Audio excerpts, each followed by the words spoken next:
third area of reform concerns small business. And here we have what we think could be two really important proposals. This hoary old issue of cut red tape, which sounds very boring and never seems to happen, is actually really important. We have to get rid of the regulations that hold back dynamism in the small business sector. And we are proposing an SME test for new legislation or regulations on how will they impact small businesses before any new regulation or legislation. We're also saying, instead of endless debates in a dark room in Pretoria, where people say, oh, this is a good idea, we do need to deregulate, but you can't touch the following holy cows, we're saying, let's do something revolutionary. Let's ask small firms themselves, what holds you back? What are the regulations that prevent you employing a few more people or expanding? You tell us. And then let's bring this whole issue of red tape removal out of the dark.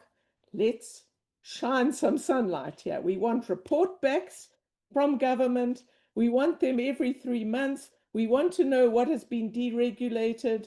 We need a feedback mechanism. How has it worked or not worked? And we need some momentum here.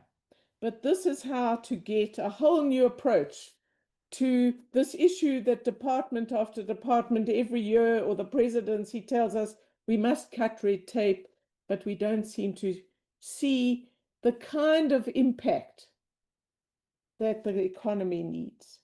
Our second proposal is we should stop what is effectively a failed state-led approach to SMME development.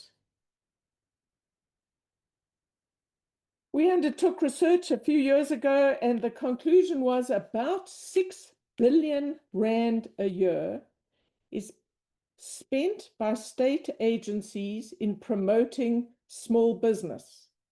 What we couldn't find was what impact that money has. So we're saying, let's try a completely different approach. Promoting small business is not easy. This is a difficult task.